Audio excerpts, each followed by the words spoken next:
Currently, you can find cruise packages available for under $40 per night. This isn't an error in the system. These cruise prices shouldn't be so affordable, yet here they are. There's an explanation for this phenomenon. My experience with sailing has taught me to recognize these trends. In this guide, I'll reveal the precise reasons behind these dramatic fare reductions, teach you how to discover similar offers independently, and share actual bookable opportunities available at this moment.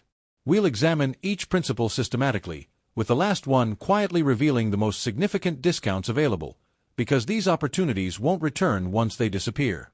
Your journey begins right now. This presentation goes beyond simply displaying inexpensive cruises. I'll be sharing the principles that generate these low prices. Understanding how cruise operators actually approach demand, vessel capacity, and market competition will help you identify bargains that most passengers overlook. Master these principles and you'll access fares that others find hard to believe exist. First principle: some lines discount to gain U.S. customers. When a cruise operator wants to expand in the U.S. market, they lower fares to build trust and familiarity. MSC is the strongest example. Their pricing has been consistently lower than competitors because they're still earning loyalty from American travelers. Virgin Voyages has used a similar strategy, offering strong promotions to build brand recognition quickly. These price drops aren't tied to season, ship age, or itinerary. They're tied to customer acquisition. When a cruise operator wants new passengers, the fares often go lower than anything else in the region. For travelers, this is a huge advantage. You're catching the line during a period when they need you more than you need them. And the prices reflect that. Now that you've seen all 16 principles, the biggest insight is still ahead. Because the cheapest cruises of all aren't created by one principle, but by several overlapping at the same time. Second principle: low season dates result in significant price reductions. If you've questioned why certain weeks cost hundreds less than others, the answer lies in one simple truth. Cruise operators must maintain full occupancy, even during periods of complete demand collapse. Specific annual periods see demand not merely decline but crash entirely. September represents the primary example. Hurricane season deters casual passengers, causing rapid fare decreases. Early December follows as one of the cruise calendar's slowest intervals. January brings the post-holiday slowdown when families recover financially and await school vacation periods. In Alaska, early May and late September frequently show low booking numbers, which explains why identical 7-night itineraries fall to $399 to $499. Cruise operators cannot afford voyages with unoccupied cabins, leading to aggressive discounting until vessels reach capacity. The best bargains never surface during spring break or Christmas. They emerge during weeks that other travelers avoid. Third principle: ports with high ship volume generate low fares. Certain ports produce inexpensive cruises effortlessly. It's simply about supply. When a port hosts excessive ships without sufficient passengers, cruise operators begin reducing prices until cabins fill. Florida demonstrates this most clearly. Miami, Fort Lauderdale, Port Canaveral, and Tampa function as one massive competitive battleground. Dozens of vessels arrive and depart weekly, meaning another sailing constantly attempts to undercut neighboring options. This explains the regular appearance of $129 to $179 last-minute departures from these ports, particularly on short Bahamas and Caribbean voyages. Los Angeles experiences seasonal dips when multiple operators overlap identical itineraries. The reasoning is clear. More ships competing for identical passenger pools cause lower fares.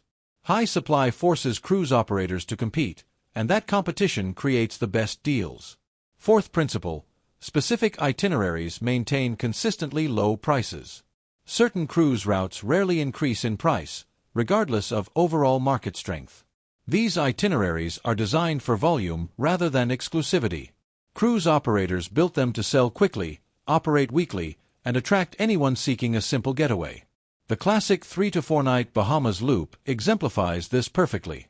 These sailings run continuously, and their brevity, proximity to home, and operational ease for cruise operators keep fares low year-round. The Mexican Riviera follows this pattern outside holiday periods. MSC's Caribbean loops can drop to $300 to $450 for complete 7-night voyages, even on newer vessels like MSC Seascape. These routes repeat weekly, visit ports with minimal operating expenses, and enable cruise operators to fill cabins quickly without raising fares. When prioritizing affordability over prestige, these itineraries represent where genuine value begins. Sometimes the route isn't the sole factor. Another sailing category exists where cruise operators practically give cabins away, not due to low demand, but because the vessel must relocate. Fifth principle: repositioning voyages offer exceptional value. Annually, cruise ships must migrate between regions, from Caribbean to Europe, Alaska to Mexico, summer to winter routes. These extended one-way journeys, called repositioning cruises, create some of the industry's most affordable per-night rates. Why? Because cruise operators must move the vessel. The itinerary isn't demand-driven. It's logistics-driven. When they cannot fill every cabin on these longer sailings, prices decline rapidly. This explains why 10 to 14-night transatlantic or seasonal repositioning sailings often cost $300 to $600 total. That's less than many travelers spend on a single hotel night.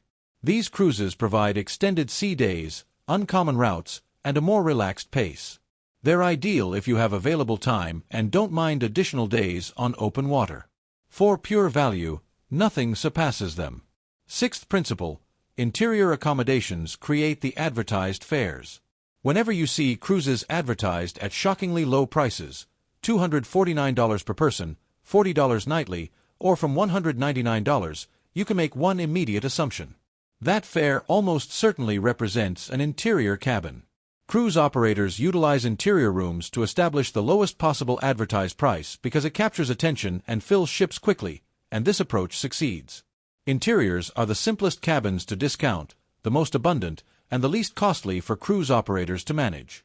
This combination permits fares to drop to levels rarely seen in ocean view or balcony categories. This explains why the cheapest online deals circulating are nearly always interiors, because that's where cruise operators can afford dramatic reductions. The key point to remember: interior doesn't signify low value. When price is your priority, no other cabin category compares. You receive the identical ship, identical food, identical entertainment for a fraction of the expense. Even with the right cabin, timing remains crucial because some of the deepest price cuts don't occur months ahead. They happen when departure approaches. Seventh principle: last-minute clearance price drops. Cruise operators despise empty cabins. An unoccupied cabin doesn't simply lose money, it forfeits every dollar that guest would have spent on board: beverages, casino activity, specialty dining, excursions. Everything vanishes when a room sails empty.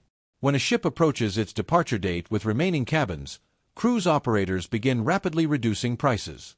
The optimal window is typically 30 to 60 days before sailing. That's when final payments are due, cancellations enter the system, and revenue teams make aggressive adjustments to fill remaining space. This is when 4-night Carnival sailings suddenly drop below $200 or quick Royal Caribbean Bahamas runs fall into the 150s. With flexible scheduling and ability to travel soon, this represents one of the most reliable methods to secure the market's lowest fares. Eighth principle: sea-day-heavy itineraries cost less. Some itineraries are cheaper for one straightforward reason: the ship spends more time at sea. Every port stop requires the cruise operator to pay docking fees, taxes, and various local charges. On sea days, those costs vanish, and the ship generates more on-board revenue instead. Sea days are when guests purchase drinks, visit the casino, book spa treatments, and enjoy specialty dining. Cruise operators favor sea days. When an itinerary is built around them, like a 4 or 5-night Bahamas run with 2 sea days or certain MSC Caribbean loops with minimal port calls, fares almost always drop lower. For travelers, this means receiving the lowest price on itineraries designed to keep the ship moving and revenue flowing. If you enjoy relaxation, pool time, and extended stretches of open water, these routes offer remarkable value. Ninth principle: midweek departures are more affordable than weekends. Most people schedule cruises around weekends. Families prefer Friday to Monday sailings. Local travelers seek quick weekend escapes. Because this demand is predictable, weekend departures fill faster and remain more expensive. However, examining Tuesday or Wednesday departures reveals a completely different pattern. Fewer families can travel midweek. Fewer locals can take time off, and business travelers aren't sailing at all. This demand reduction pushes fares down, often by $50 to $150 for the identical itinerary on the same ship. This appears clearly on Bahamas and Caribbean loops. Check a Friday sailing, then compare it to a Tuesday version. The midweek option is almost always cheaper, even when everything else is identical. With flexible scheduling, this is one of the simplest ways to reduce your fare without sacrificing any experience. If you're finding this information valuable, please like the video and subscribe. It helps this channel reach more cruisers seeking smarter travel. Let's continue, because sometimes the port you select quietly determines how much money you save simply because fewer people are searching for it. 10th principle: smaller ports generate lower demand. Some departure ports attract millions of travelers. Others barely register on most people's radar. Whenever a port has lower demand, cruise fares almost always fall accordingly. Tampa, Mobile, Galveston, or Baltimore. These ports don't have Miami or Port Canaveral's massive tourist flow, meaning fewer people actively shop for those sailings. Cruise operators recognize this. They maintain modest prices to ensure their ships stay full. This is where you'll often find short Caribbean or Gulf itineraries priced lower than their Florida counterparts. These ports may lack numerous brand-new megaships, but for affordable cruising, they're among the strongest value opportunities available. If you live within driving distance of one of these secondary ports, you're sitting on an underrated advantage: access to deals that most travelers never even check for. 11th principle: newer ships push older ships down. When a brand new ship arrives in the market, whether it's an Oasis class in Florida or Carnival's XL class arriving on the West Coast, everything beneath it shifts. Demand moves instantly toward the shiny new option, and the older ship that held that route suddenly becomes less desirable. Cruise operators feel that shift immediately. When passengers upgrade to the new ship, the older one must compensate, usually with price. This explains why older Royal Caribbean, Carnival, or MSC ships suddenly experience fare drops the moment something larger or newer appears nearby. This isn't a minor adjustment. Sometimes fares fall by hundreds of dollars simply because a market now has a new flagship. For bargain hunters, this pattern is predictable and powerful. Whenever you hear about a new ship deployed to Miami or arriving in Galveston, you should immediately check prices on the older ships that used to dominate those routes. That's where the value appears. 12th principle: cheap fares are sometimes loss leaders. Not every inexpensive cruise is accidental. Sometimes cruise operators set low fares deliberately because they know they'll earn far more once you're on board. This is called a loss leader. The fare is the bait, and the real revenue comes later. Drinks, shore excursions, spa treatments, casinos, specialty dining, photo packages.